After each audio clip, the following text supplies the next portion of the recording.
This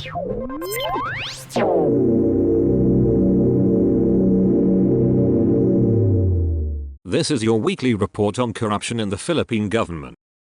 3 suspected hackers, including an officer of the Philippine Navy, have been arrested by the National Bureau of Investigation. NBI Director Jamie B. Santiago on Thursday, the 18th of July, presented before the media the 3 suspects who are alleged members of the Bloodsec International and who were arrested during operations conducted in Metro Manila and Cagayan de Oro City last the 16th of July. The suspects reportedly hacked the systems of the PN and the New Era University. 2 of the suspected hackers were identified as Daniel Xavier Valdez and Anakin Luca Bales. The 3rd suspect, a PN officer, was not identified due to an ongoing investigation. Valdez has been charged with violation of the Cybercrime Prevention Act of 2012 under Republic Act No. 10175 for allegedly hacking the system of the New Era University, while Bales was charged with violations of RA 10175 and RA 10173, the Data Privacy Act of 2012, for reportedly hacking PN's system. They are one group.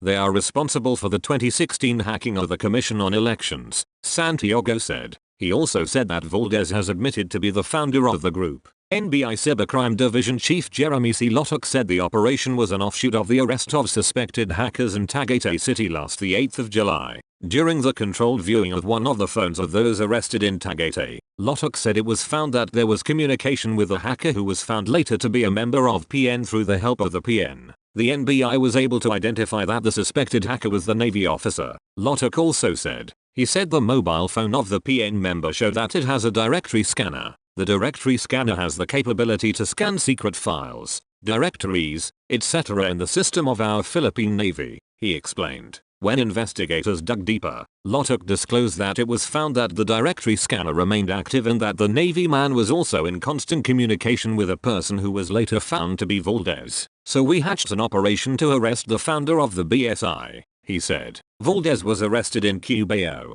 Quezon City following a brief chase with the NBI at the same time. We discovered another member of the BSI in Cagayan de Oro City and apparently his participation in the hacking was that he has possession of the source code, Lotok noted. New Era University representatives said what was breached was the school's data processing system. PN spokesperson Commander John Percy Alcas assured that what the suspected hackers accessed were open source information already publicly made available during press conferences of the Armed Forces of the Philippines. Valdez claimed that since 2020 he has not been doing illegal activities. He alleged that he was asked by his member to test the system of the Philippine Navy. After conducting the tests, Valdez said he contacted his member at the PN and I gave the information how to fix the vulnerabilities and how to strengthen security. I apologize to the Philippine Navy and Philippine Army for defacing and testing without papers, said Valdez, who admitted what he did had no approval from military officials.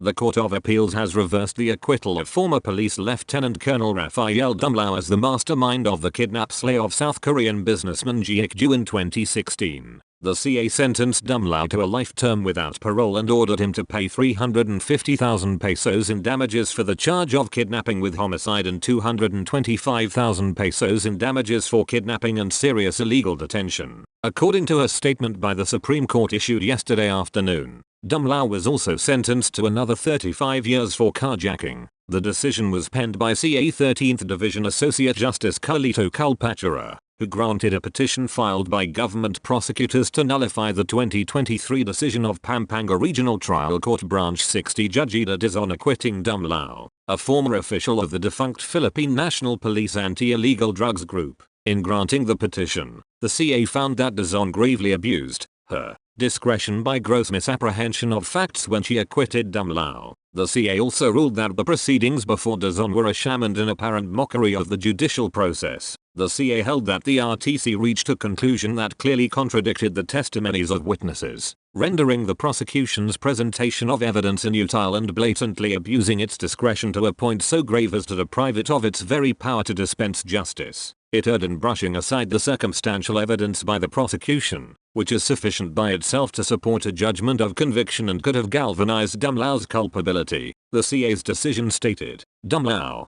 Senior Police Officer 3 Ricky Santa Isabel, Senior Police Officer 4 Roy Villegas, former National Bureau of Investigation aide Jerry Omlang and Gerardo Santiago were charged for kidnapping and killing G. They were also charged for the kidnapping and serious illegal detention of G's househelp Marissa Morquicho and stealing G's vehicle. The Pampanga judge found Santa Isabel and Omlang guilty but acquitted Dumlao.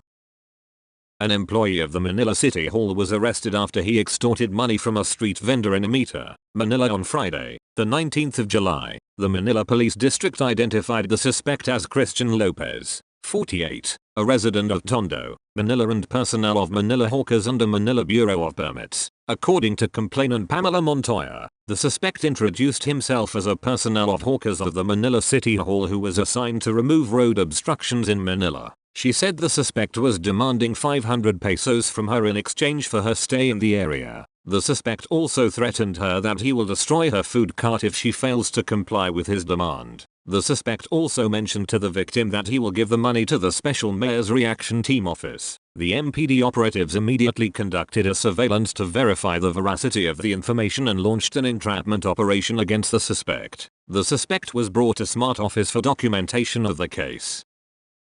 The Commission on Audit has questioned the grant of 452,000 pesos in productivity incentive benefit and communication allowances by the Lemri town in Iloilo to its officials and employees despite the absence of legal basis. In its 2023 annual audit report, the COA said the expenditure by the municipality is considered as a regular disbursement of government funds. In questioning the disbursement, the COA cited Item 9 of Civil Service Commission, Department of Budget and Management Joint Circular No. 1, Series of 2012 dated the 3rd of September, 2012 which stressed that the grant of the productivity incentive benefit shall be discontinued beginning fiscal year 2015. However, when Lemri's 2023 transactions were audited, COA auditors found that every official and employee received 2,000 pesos PIB or a total of 208,000 pesos. It also said the municipality likewise shouldered the mobile load allowance of each department head and member of the Sangguniang Bayan, which totaled to 244,000 pesos or 1,000 pesos per month.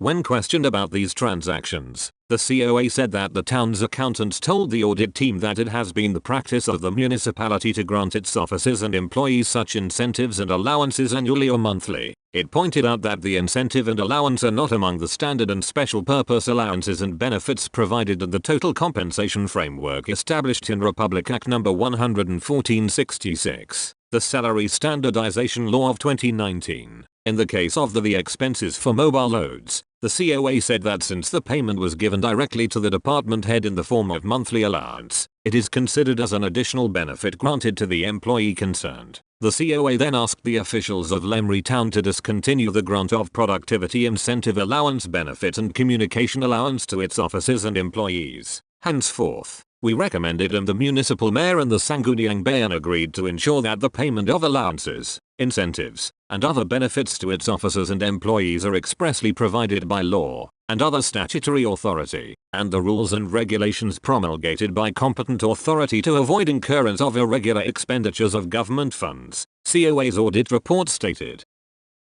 A 28-year-old policeman was seriously wounded in an accidental shooting incident in Barangay Rizal, San Carlos City, Negros Occidental on Sunday, the 21st of July. Police Captain Honey Labaro, Deputy Chief of the San Carlos City Police Station, said the victim dropped by the house of his girlfriend after the end of his duty at the police station. Labaro said the police officer transferred his Glock 17 9mm caliber pistol tucked in his waist to his sling bag. However, he dropped the gun while moving it to his bag. His girlfriend handed over the firearm to the victim, but when he was about to put it in his bag, it hit his right jaw and accidentally pulled the trigger. The victim was shot in the right jaw and was taken to a hospital. He underwent a surgery after he was transferred to a hospital here. Labaro said the victim is currently under observation at the intensive care unit of the hospital.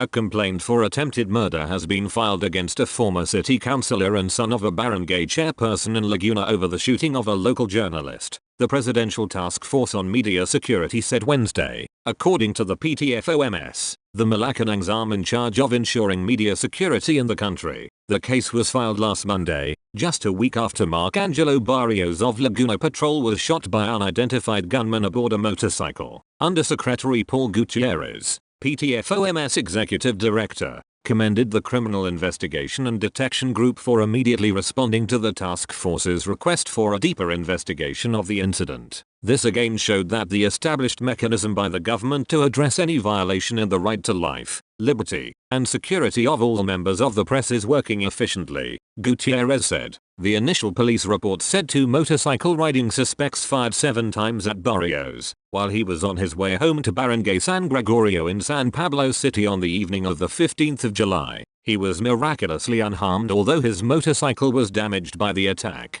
The suspects then sped off toward an unknown destination. The CIDG accompanied Barrios in the filing before the prosecutor's office a case for frustrated murder against the principal suspect. The task force refused to name the suspect pending the result of the evaluation of the complaint by the attending prosecutor. Gutierrez also thanked the local police for its immediate assistance to Barrios after the incident.